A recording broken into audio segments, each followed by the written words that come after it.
난 그에게 작별의 편지를 쓰듯 중얼거렸다. 난 당신의 집을 떠나는 게 아니에요. 난 이제 나의 집으로 돌아갑니다.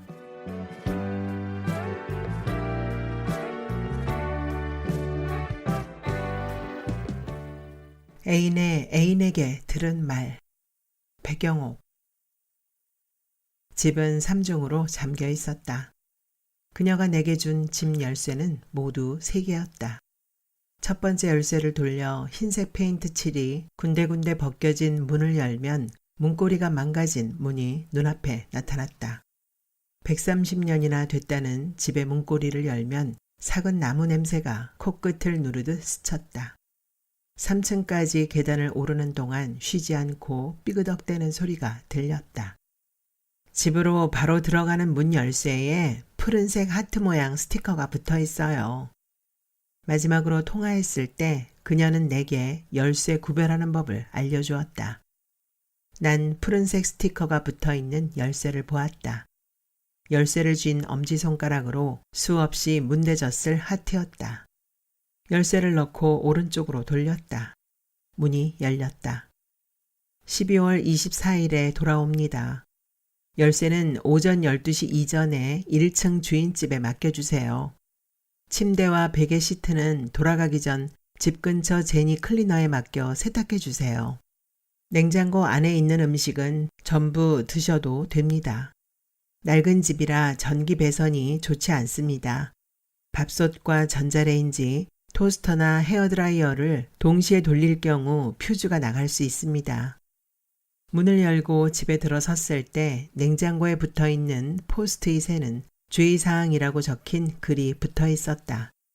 그가 쓴 것은 아니었다. 그가 노트에 쓴 글씨를 본 적이 있다. 잘 나오지 않는 볼펜으로 힘을 줘 눌러 쓴 가늘고 긴 글자들이었다. 검은색 몰스킨 노트에는 알 수 없는 단어와 추상화된 기호, 그림들이 뒤섞여 있었다.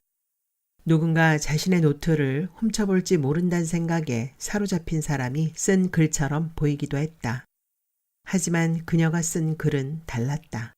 글자는 정결했고 유독 한글 맞춤법에 신경을 쓴 흔적이 보였다. 내용도 구체적이었다. 한 달 전 서블렛을 구하는 사이트에 그녀가 올린 집 설명 역시 그랬다. 윌리엄스버그, 베드포드 지하철역에서 8엔 방향, 도보 2분 거리, 동남향 3층, 지하철 L라인, 맨하튼에서 한정거장, 렌트 $2,400, 가구와 침구, 식기 포함, 디포짓 $500, 금연의 미혼 여성 구함, 인터뷰는 전화로 대신합니다. 윌리엄스버그의 베드포드는 이제 관광지에 가까웠다. 더 이상 팽창할 수 없을 정도로 카페와 레스토랑, 바가 밀집해 있었다. 부동산 폭등세는 점점 심각해졌다. 월세는 지금 내가 살고 있는 집의 2배가 넘었다. 하지만 난 서블렛 사이트에서 글을 확인한 후 곧 전화를 걸었다. 전화를 받은 건 그녀였다. 난 한 달 동안 쓸 집을 구하고 있다고 말했다.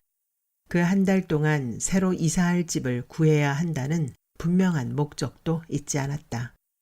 여행자가 아닌 유학생이 왜 서블렛을 구하려고 하는지 정도의 구실은 있어야 했다. 예치금 $500 괜찮으세요? 룸메이트가 이전에 서블렛을 놨다가 전자레인지를 고장낸 사람 때문에 고생한 적이 있거든요. 이건 제 조건은 아니니까 예치금이 부담스러우면 얘기하세요. 다른 사람의 조건이라면 그가 내건 조건일 것이다. 어차피 받을 돈이잖아요. 내가 말했다. 서블렛은 누군가에게 빌린 것을 다른 사람에게 빌려주는 걸 의미했다.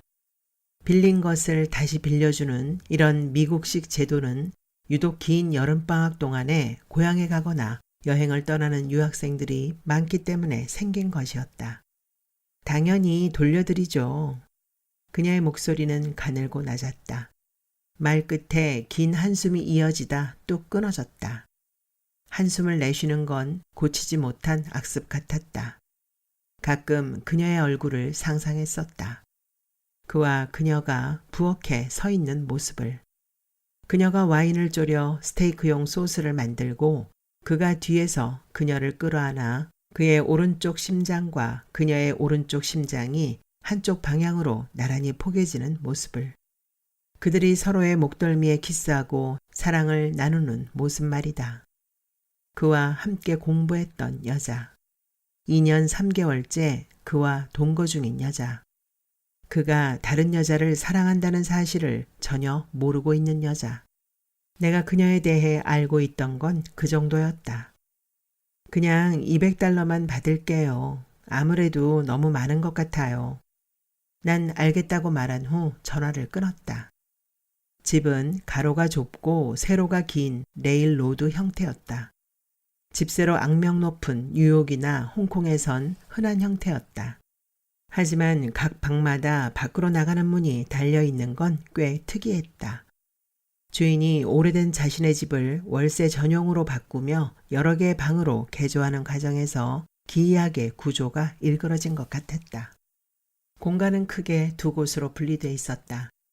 한쪽 방에는 책상과 모니터, 사진을 뽑을 수 있는 대형 프린터가 놓여 있었고 이케아에서 산 싸구려 조립식 책장 안에는 사진집과 책이 꽂혀 있었다. 살만 루시드의 한밤의 아이들, 오르한 파묵의 순수 박물관, 이상한 나라의 앨리스와 아니에르노의 단순한 열정. 난 순수 박물관을 펼쳤다. 그가 지하철에서 읽고 있던 책이었다. 그의 눈에 눈물이 고였다. 그의 무릎이 조금씩 떨렸다. 책을 쥐고 있던 손가락에 점점 힘이 들어가고 있다는 게 느껴졌다. 난 공공장소에서 책을 읽다가 우는 남자를 한 번도 본 적이 없었다. 북적이는 지하철 안에서 나는 그에게 한 걸음 다가갔다. 눈물이 떨어지기 전 그의 눈물을 닦아주고 싶었다. 떨리는 무릎의 진동을 내 손끝으로 멈추고 싶었다. 그날 밤 집에 돌아가자마자 그가 읽고 있던 순수 박물관을 인터넷으로 주문했다. 며칠을 기다려 읽은 책은 삶의 조건이 뒤바뀌는 어느 순간에 대해 서술하고 있었다. 한 여자와 사랑에 빠지고 그 여자 때문에 모든 것이 완벽했던 삶에 균열이 생기는 찰나에 대해서 말이다. 난 소설 속 주인공처럼 그가 읽고 있던 책을 가슴에 안았다. 손끝으로 천천히 책장을 넘기며 그가 기꺼이 묻혔을 무수히 많은 지문들을 떠올렸다. 순수박물관의 321페이지에는 서점 이름이 적힌 책갈피가 꽂혀 있었다. 어쩌면 그는 이 책을 끝까지 읽지 않은 건지도 모른다. 내가 알고 있는 결말을 그는 알지 못할지도. 방을 서성이다 잠겨있는 문 하나를 더 열었다. 거실과 침실, 부엌이 함께 있는 방에는 철제 프레임으로 만들어진 침대와 칼로 긁힌 자국이 선명한 작은 책상이 놓여 있었다. 난 그가 앉았을 의자에 앉아 그가 마주했을 책장을 바라보았다. 책장엔 아무것도 적혀 있지 않은 분홍색 포스트잇 3개와 비트윈이라고 적힌 푸른색 포스트잇 하나가 나란히 붙어 있었다. 난 단어가 적힌 포스트잇을 떼어 주머니 속에 넣었다. 그리고 침대 쪽으로 걸어갔다. 구김없는 침대보에선 희미한 샤프란 냄새가 났다. 침대 위에는 2개의 베개와 하나의 커다란 쿠션이 삼각형 모양으로 놓여 있었다. 메고 있던 가방을 침대 옆에 내려놓고 천천히 숨을 내쉬었다. 천장을 바라보자 3개의 전구가 나간 오래된 샹들리에가 반짝였다. 어쩐지 모든 게 제자리에 놓여 있는 기분이었다. 그와 그녀, 나. 그를 사랑하기 시작한 지 1년 8개월 만에 나는 그의 집에 와 있었다. 그는 내 얼굴을 본 적이 있다. 그는 내 이름을 들어본 적이 있다. 지난 봄 우린 맨하튼 30번가 근처에 NYU 부설 아카데미에서 함께 강의를 들었다. 뉴욕에서 활동하는 시각예술가들이 작품을 발표하고 그것에 대해 토론하는 자유로운 형식의 강의였다. 3주일 후내 과제 끝나는 기간이잖아. 돌아가면서 자기 작품도 발표하고 많이 도움될 것 같지 않아? 남자친구의 페이스북에서 강의 정보를 알아낸 건 일본인 룸메이트인 메이였다. 나는 가만히 메이를 바라봤다. 긍정도 부정도 아니었다. 하지만 메이는 늘 말없는 상태에 나를 좋아했다. 내가 계획 같은 걸 미리 세우지 않는 사람이라는 건 그녀도 알고 있었다. 어린 나이에 결혼을 했던 것도, 이혼했던 것도, 다니던 회사에 사표를 쓰고 유학을 온 것도 전부 계획에 없던 일이다. 사촌 언니가 2주에 한 번 그곳에서 강의를 하게 됐나 봐. 첼시에서 활동하는 독립 큐레이터거든. 어제 통화했는데 나한테 꼭 들어보라고 하더라. 너랑 말이 아주 잘 통할걸? 메이가 크게 웃었다. 그러나 3주 후 강의에 나가기 시작한 건 시각 디자인을 공부한 메이가 아니라 나였다. 삼청동에 있는 작은 출판사 편집자로 일하던 내가 비주얼 아티스트들과 함께 강의를 들은 이유를 찾자면 그런 게 아니었을까. 당시 난 비자를 유지하기 위해 1년 동안 한 무리의 기러기 엄마들과 함께 교육 심리학 강의를 들어야 했다. 그들에게서 1년 동안 내가 들은 가장 큰 테마는 아이들 대학 보내기와 현지에서 만난 남자 이야기였다. 그때 난 30살 생일을 맞이했다. 혼자 생일 케이크에 촛불을 켜던 순간 내가 지난 3년 동안 누구도 좋아하지 않았다는 사실을 깨달았다. 내겐 남편도 아이도 없었고 당연히 남자도 불륜도 없었다. 사람을 좋아하지 않아서 생기는 외로움과 사람을 좋아해서 생기는 서러움 중 어느 것이 더 나쁜 건지 모르겠다. 그러나 내 감정이 외로움인지 그리움인지 절망인지 슬픔인지 구별할 수 없을 때 내가 법정에 서서 이혼 도장을 찍은 건 분명했다. 메이는 누구든 사랑하지 않고선 한순간도 살 수 없다고 말하곤 했다. 하지만 사랑이 끝나면 누구도 사랑하지 않겠다는 다짐으로 헤어진 남자의 첫 번째 이니셜을 자신의 오른쪽 등 뒤에 차례로 새겨 넣었다. 알파벳이 11개로 늘어났을 때 그녀는 내게 그것을 사진으로 찍어달라고 부탁했다. 그녀는 사진을 자신의 페이스북 대문 사진으로 걸어 놓았다. 메이, 문신은 쉽게 지울 수 없어. 바보 같은 짓이야. 그래도 내 몸에 담배빵 만드는 것보단 문신 쪽이 더 뉴욕적이잖아. 메이의 말대로 모든 사랑은 우연의 소산인 걸까? 내가 알고 있는 건 누구도 지금 벌어지고 있는 일이 어떤 의미로 되돌아올지 알 수 없다는 것뿐이었다. 싫어했던 사람을 불현듯 좋아하게 되는 건 자신의 의지와 상관없었다. 강의실에서 그와 내가 나란히 앉아 있었던 것도, 그의 아이폰과 내 아이폰이 바뀌었던 것도, 아이폰에 저장된 그의 사진들을 본 순간 내가 그를 좋아하게 된 것도, 두 번째 그를 봤을 때 그는 뭔가를 찍고 있었다. 난 그것이 벽 위에 붙어 있는 아이비라고 생각했다. 그는 나뭇잎과 벽에 반사된 빛을 찍고 있었다. 빛의 형태를 일정한 플레임 안에 가두고 그것을 소리로 채집해 표현하는 작업이 그의 관심사였다. 미스터 샤도우. 몇몇 사람들은 그의 이름 대신 별명을 불렀다. 뉴욕에 와서야 나는 세상이 생각보다 훨씬 복잡하다는 걸 알았다. 아버지와 어머니의 인종이 다를 수 있고 그것으로 인해 다양한 혈족 관계가 생길 수도 있다는 사실 말이다. 머리와 눈동자 색깔이 따로 명시되어 있는 운전면허증을 보는 일이나 다양한 억양의 영어를 듣는 일에 익숙해지기까지 꽤 많은 시간이 걸렸다.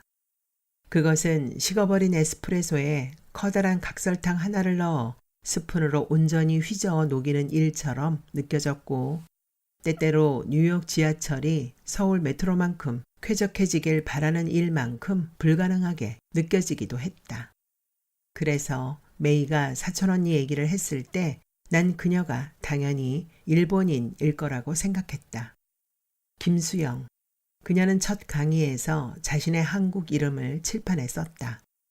한국에선 아이가 태어나면 모두 사주라는 강력한 삶의 지도가 생기는데 자신에겐 물을 뜻하는 수가 2개나 있다는 말도 덧붙였다. 그녀는 하루에 4리터가 넘는 물을 마신다고도 말했다. 그러니 자신과 친해지려면 카페가 아니라 화장실에 자주 들락거리는 게 좋을 거란 농담을 하다 웃었다. 난 환하게 웃는 그녀의 얼굴을 바라본다. 어둠이 생기는 건 필연적인 빛 때문이다. 빛을 찍는 남자에게 그림자라는 별명을 지어준 건 메이의 사촌 언니 수영이었다. 냉장고 문을 열었다. 카페 프리라고 적힌 종이박스 안에는 달걀 3개와 브루클린 라거 3병이 남아 있었다. 가스의 버튼을 돌리고 물을 끓였다. 냄비에 달걀을 모두 넣었다. 삶은 달걀 3개와 브루클린 라거 3병. 저녁 식사로 나쁘지 않았다. 아이폰을 도킹시킬 수 있는 스피커의 볼륨을 높였다. 계절이 바뀔 때 즐겨 듣는다고 말했던 카를라 브루니의 노래가 흘러나왔다. 식료품으로 가득 차 있던 냉장고 안은 내가 머문 나흘 동안 거의 비어 있었다. 마켓에 가야 할지도 모르겠다. 맥주 1병을 따고 그들의 방을 산책했다. 헤어질지 모를 오래된 연인들의 방은 주중에 한적한 공원처럼 늘 비슷해 보이지만 어느 순간 바라보면 경이로운 어떤 풍경을 전달해왔다. 난 가끔 돌부리에 걸린 사람처럼 걸음을 멈추고 눈을 감았다. 그리고 5분 후 눈을 뜬 후 그의 입술이 닿았을 컵과 머리카락이 스쳤을 베개와 책들을 유심히 살폈다. 그러나 그것들을 직접 만지는 일은 하지 않았다. 난 이제 막 발굴에 성공해 모든 흔적들이 사라져버릴까 두려움이 가득한 고고학자처럼 주변을 그저 맴돌았다. 걸음을 멈추고 사진을 찍듯 방의 구석구석을 살폈다. 방의 어떤 곳은 때로 위험구역처럼 느껴졌다. 난 방 안이 그대로 보존되길 바랬다. 청소는 하지 않았다. 그렇게 한낮에 햇빛 속에 먼지가 풀풀 날아올라 그의 방을 감싸는 풍경 안에 서 있었다. 시간에 따라 흩어질 전경을 상상하면서 난 이곳에서 나흘을 더 보냈다. 이 집에서 보내는 동안 정체불명의 멍들이 생겼다. 늘 조심스레 다녔기 때문에 어딘가에 부딪힌 기억은 없었다. 자고 일어나면 무릎과 팔의 멍 자국은 보라색으로 더 선명해졌다. 어느 날부터 그것이 내 몸에 생긴 그림자처럼 보였다. 눈을 감으면 몸 안의 멍이 다리와 발가락 밑을 흘러 조금 기울어진 이 집의 나무바닥을 적시는 것 같았다. 발밑이 늘 젖어 있는 느낌이었다. 음악을 틀어도 방 안에선 시계 초침 소리가 노인의 기침 소리처럼 받게 들렸다. 가스레인지 옆에 서서 달걀이 익길 기다렸다. 불을 끄고 서서 찬물로 달걀을 씻고 껍질을 깠다. 난 티슈 위에 하얀색 달걀 껍질을 부셔 조금씩 뿌렸다. 그리고 매끈하게 반짝이는 달걀 표면을 관찰했다. 만약 3개가 막 까놓은 삶은 달걀의 표면 같다면 어떠한 균열 없이 평온할 것이다. 강의실에서 가끔 그는 수영을 그런 눈빛으로 바라봤었다. 상대방이 전혀 볼 수도 인식할 수도 없다는 점에서 그것은 한없이 투명해 보였다. 난 우리 3사람의 시선이 조금도 부딪히지 않고 비껴나가는 풍경을 가망 없는 사랑에 빠진 젊은 남자 특유의 조급함을 낱낱이 목격했다. 그러므로 매혹이 자신이 숭배하는 대상의 냉담함에서부터 나온다는 것도 알았다. 강의실에서 자신의 작품을 발표할 때 그가 말했었다. 희망 없이 사랑하는 일이 가능하다는 걸 얘기하고 싶었다고. 이루어지지 않는 사랑만이 순수한 고통을 주고 순수한 고통만이 예술의 심장을 찌를 수 있다고 말했다. 자신의 몸에 일부러 상처를 만들고 그것을 날인하고 증언하는 것이 예술가의 임무라고도 말할 때 그의 눈은 수영의 뒷모습을 바라보고 있었다. 이 집에 들어온 건 충동적인 결정이 아니었다. 누군가의 뒷모습을 바라보는 사람을 쉽게 알아보기 때문이었다. 비 오는 날 찍힌 그의 발자국에 자신의 발을 대어본 적이 있는 사람. 좋아한다는 말 대신 그녀의 립스틱이 희미하게 찍힌 머그잔 위에 자신의 입술을 대어본 사람이라면 어떤 것으로도 멈춰지지 않는 그것을 사랑이라 부를 것이기 때문이었다. 다른 여자와 살고 있는 남자를 짝사랑한 건 내가 원한 일이 아니었다. 그녀 역시 그랬을 것이다. 난 그가 앉아있던 의자에 앉았다. 그의 키에 맞춰져 있는 의자에 맞춰 발꿈치를 들어 올리자 이내 무릎이 떨렸다. 난 그녀와의 마지막 통화를 떠올렸다. 서블렛을 주는 건 이번이 마지막일 거예요. 깨끗하게 써주세요. 크게 다툰 적이 있어요. 남편이 정말 까다로운 사람이거든요. 130년이 된 이 집은 그의 세계보다 그녀의 것에 가까웠다. 난 낡은 창틀에 걸린 하얀색 커튼을 바라보았다. 커튼을 흔들자 햇빛 사이로 먼지가 털려나왔다. 뉴욕에 오기 전 재개발 직전의 낡은 아파트에서 살았었다. 오래된 집에는 먼지가 더 많이 쌓인다. 경험으로 알 수 있다. 그러나 처음 왔을 때 이 집은 새 것처럼 반짝거렸다. 하지만 그것이 곧 착시 현상이고 낡은 것을 소중히 다루었을 때 생기는 광택이란 걸 알았다.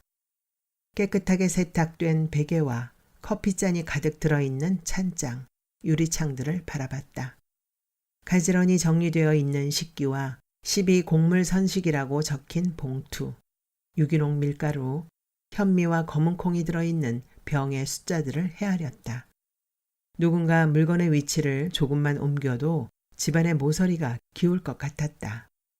수건이나 탁상시계, 작은 그릇들이나 유리화병은 그곳이 반드시 자기 자리여야 한다고 주장하고 있었다. 책은 제목이나 장르에 상관없이 색깔과 키 순서로 정리되어 있었고 신발은 종류에 따라 상관없이 굽높이에 따라 구별되어 있었다. 집안의 수건과 속옷, 침구류와 식기는 하얀 색깔이었다. 흰색을 좋아하는 사람 특유의 강박이 집안에 가득했다. 그녀는 빨래를 좋아하는 사람일 것이다. 빨고 또 빨아도 계속해서 빨 것이 쌓이는 사람. 애초에 계획이 틀어졌다. 그가 자신의 컴퓨터에 기록한 즐겨찾기 목록들이나 숨겨진 편지, 오래된 일기장이 아니라 다른 것이 조금씩 내 마음을 움직였다. 그가 사용한 물건들과 그가 즐겨 듣는 음악과 영화 저장 목록에서 취향과 습관을 발굴하려던 계획은 중단됐다.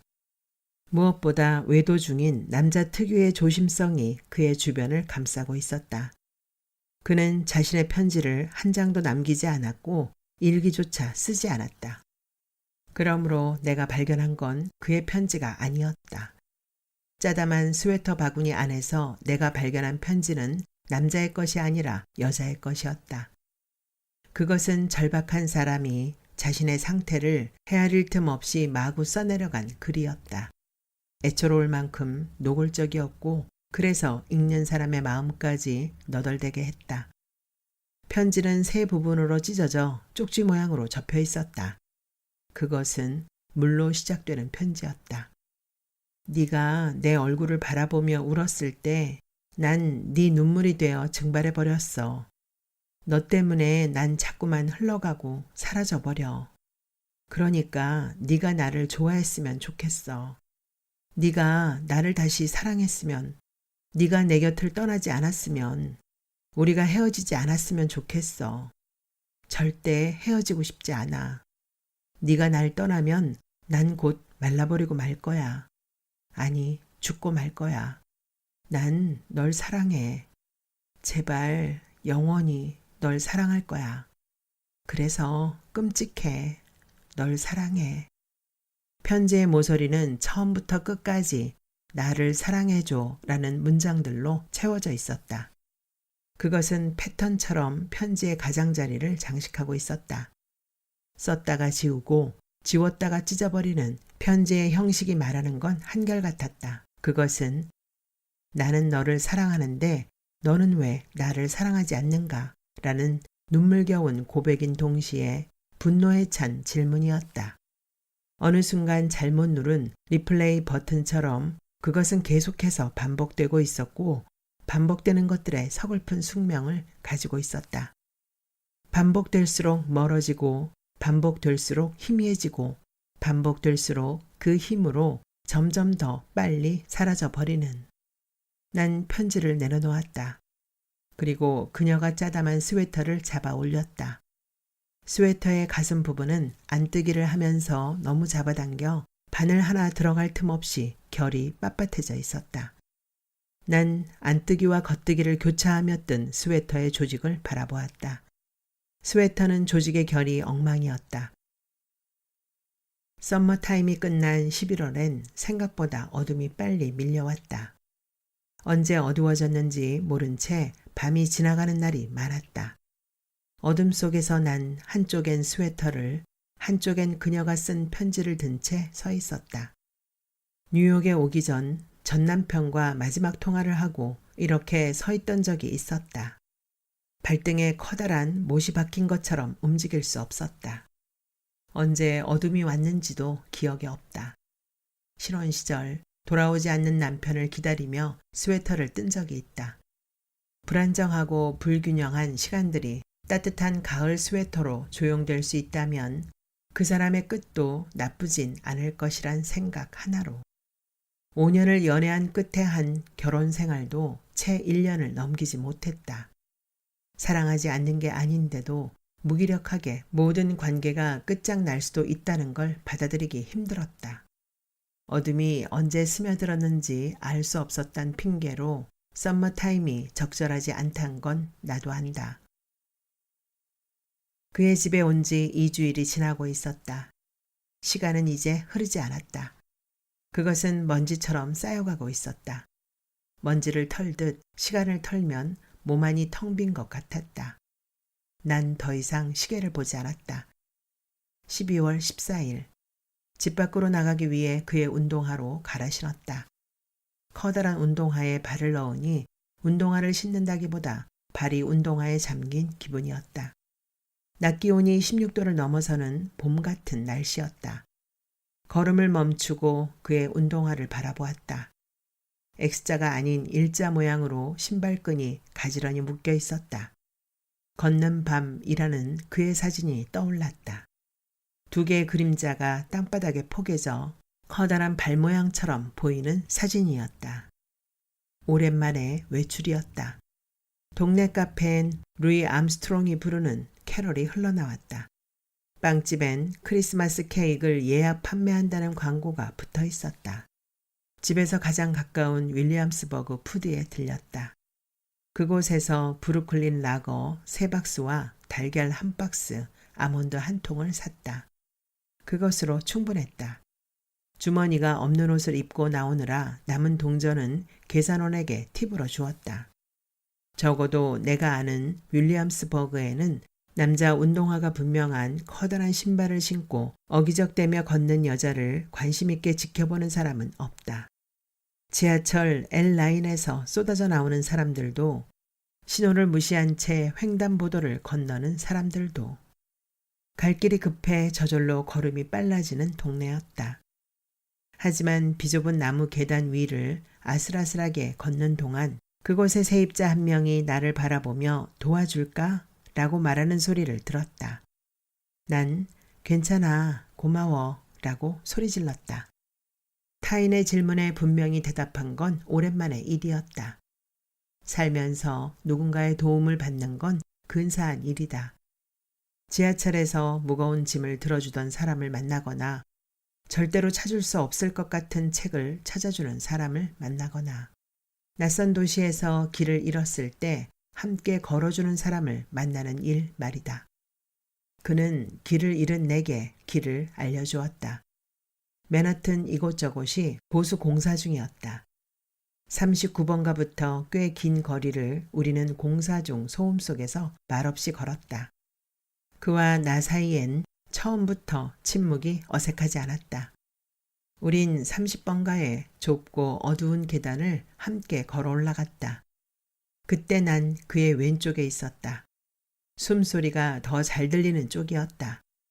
그녀도 알고 있었을 것이다. 그래서 언제나 그의 왼쪽에 자신의 몸을 뉘었을 것이다. 그의 왼쪽에서 공부하고 그의 왼쪽에서 말하고 그의 왼쪽에서 사랑을 나눴을 것이다. 왼쪽 베개에 붙어 있던 곧고 긴 머리카락을 떼어내며 난 곧 사라져버릴지 모를 그녀의 왼쪽 세계를 상상했다. 사랑이 여간해서 멈춰지지 않는 것이라면 이별은 어떨까? 둥글게 말린 회색 털뭉치와 완성되지 못한 스웨터를 발견한 순간 난 골똘하던 발걸음을 멈췄다. 집안의 모든 사물들이 내게 속삭이던 소리에 볼륨을 줄였다. 스웨터를 쥔 순간 소리는 사라졌고 풍경은 정지되었다. 며칠 동안 다가서지 못한 그 박스 안에서 난 스웨터를 꺼냈다. 그리고 내 몸 위에 스웨터를 대보았다. 팔 길이와 품을 보아 남자 스웨터일 게 분명했다. 그것은 반도 떠지지 않은 채 바구니 안에 돌돌 말려 있었다. 스웨터 안에는 형체를 파악하기 힘든 그림과 도안들이 잔뜩 들어 있었다. 예정대로 완성했다면 그것은 그의 크리스마스 선물이 되었을 것이다. 뜨지 못한 스웨터는 누군가의 잘려나간 몸처럼 애처로워 보였다. 난 스웨터를 왼쪽 뺨에 조심스레 갖다 댔다. 털뭉치에선 낡은 먼지 냄새가 났다. 마르지 않은 눈물 냄새가 이런 걸까? 난 박스 안에 꽂혀 있던 바늘을 손에 쥐었다. 누군가 멈춘 일을 다시 시작하는 일, 털실에 묻어있던 눈물 자국을 쫓아 읽는 일, 짜 넣었던 실을 풀어 그것의 처음과 끝을 다시 잇는 일, 완성되지 않은 스웨터를 다시 짜는 일. 그것이 지금 내가 하려는 일이었다. 낮에는 그가 읽다만 책들을 찾아 읽었다. 그가 밑줄을 친 곳은 2번 더 읽었고 그가 모퉁이를 접어놓은 곳의 글은 노트에 필기했다. 밤엔 그녀가 뜨다만 스웨터를 떴다. 오후 2시에 의자에 앉아 서울에 심야 라디오 방송을 연결해 듣기도 했다. 뜨개질이 잘 되는 날에는 낮밤이 바뀌었고 그런 날엔 낮에 읽던 책들이 밤에 짜다만 뜨개질 위에 노곤한 잠처럼 꾸벅꾸벅 쏟아져 내렸다. 뜨개질을 하다가 메이에게 전화가 오면 그녀가 만나고 있는 대만인 남자친구에 대해 들었다. 굽다가 실패한 레드벨벳 치즈케이크 얘기도 들었고 오븐에 구울 수 있는 100가지쯤이 되는 파이 얘기를 듣는 중간에 메이의 사촌언니 소식도 들었다. 수영이 내년 봄이면 남편을 따라 한국의 대학에서 강의를 맡게 될 것이란 얘기였다. 난 메이에게 그녀가 3번째 아이를 임신했다는 얘기도 들었다. 12월 셋째 주 윌리엄스버그의 밤은 조금씩 길어졌다. 난 점점 더 많은 시간을 뜨개질하며 보냈다. 새로 뜬 디자인 도안을 바라보다가 맥주를 마셨고 의자에 앉아 짧게 잠들었다. 아침이면 달걀을 삶았고 저녁이면 그것을 2개씩 먹었다. 쌉쌀한 브루클린 라거가 목을 적실 때마다 그녀를 생각했다. 잠이 오지 않는 밤 그녀가 스웨터를 뜨면서 떠올렸을 그의 뒷모습을 그렸다. 난 헤어질 것 같은 오래된 연인들을 생각했다. 코와 코 사이에 털실을 끼워 넣으며 혼자서 누군가를 좋아하는 일에 대해 생각했다. 사람들은 짝사랑이 한 사람을 혼자서 좋아하는 일이고 그렇기 때문에 어떤 결과 없이 허망하게 사라져버린다고 믿는다. 하지만 그게 아니다. 짝사랑은 그게 누구인가 라는 진지한 질문이지만 그것은 자신을 혼란스럽게 만들지 않는다. 왜냐하면 넌 누구인가 라는 질문이 그렇다면 난 누구여야 하는가 라는 잘못된 질문으로 이어지지 않기 때문이다.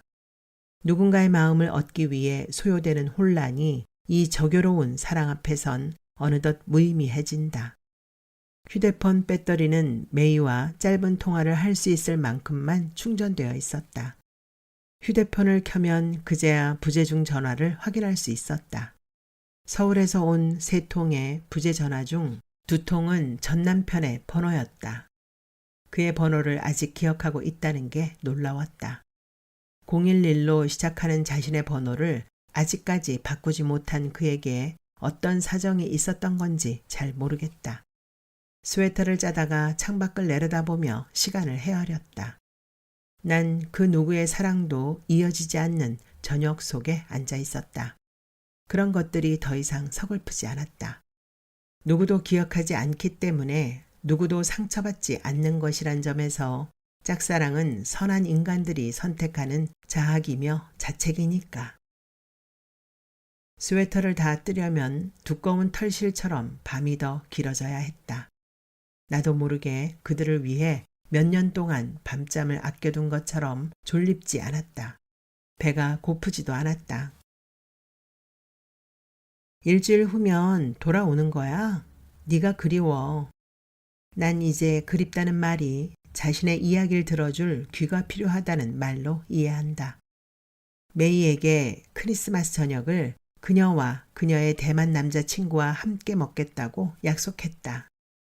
스웨터는 그들이 돌아오기로 한 전날 아침에 완성되었다. 완성된 스웨터를 오랫동안 바라보았다. 난 그것을 그녀의 옷걸이에 걸어두었다. 분홍색 하트와 작은 리본이 달린 스웨터를 내 몸에 대보았다. 피식 웃음이 났다. 난로가에 앉아 엄마가 겨우내 짜주었을 법한 스웨터였다. 그와 난 2주에 한 번 같은 강의실 안에 있었다. 그러나 우리는 한 번도 함께인 적이 없었다. 그녀와 난 서로의 얼굴을 한 번도 본 적이 없었다.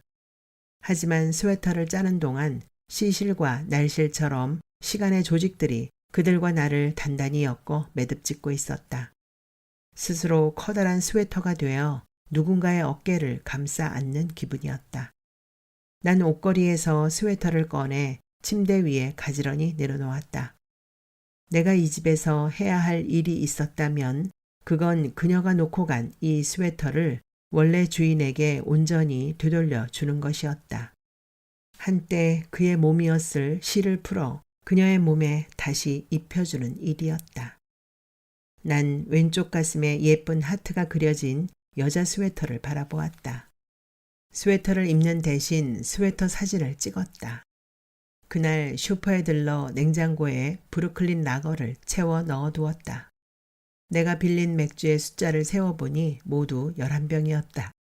흰 달걀도 숫자를 맞춰 넣었다. 집안의 먼지도 깨끗이 청소했다. 창틀에 묶여있던 리본도 원래의 매듭대로 묶었다. 잠시 빌렸던 컵과 식기들도 형태와 색깔대로 찬장 안에 넣어두었다. 이 집에 들어서기 전 내가 보았던 원래의 풍경이 내 눈앞에 놓여 있었다. 마지막으로 그가 책에 밑줄을 쳤던 문장을 적어 놓았던 노트를 태웠다. 난 웅크리고 앉아 불붙은 종이가 까만 재로 흔적 없이 사라지는 걸 바라보았다.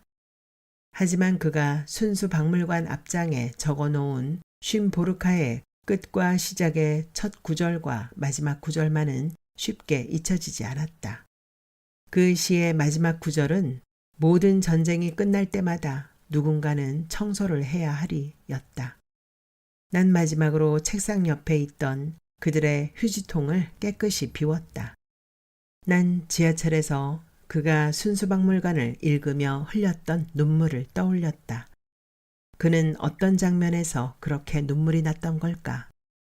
침대 위에 놓인 스웨터를 바라보았다. 스웨터를 입고 편안하게 침대 위에 앉아있을 그 여자가 떠올랐다. 스웨터를 들어 올려 가슴에 꼭 안았다. 내 어깨 위에 올려진 스웨터의 팔을 토닥거리자 이상하게 눈물이 났다. 난 그에게 작별의 편지를 쓰듯 중얼거렸다. 난 당신의 집을 떠나는 게 아니에요. 난 이제 나의 집으로 돌아갑니다. 크리스마스 이브 오전이었다. 브루클린에 늦은 첫눈이 내렸다.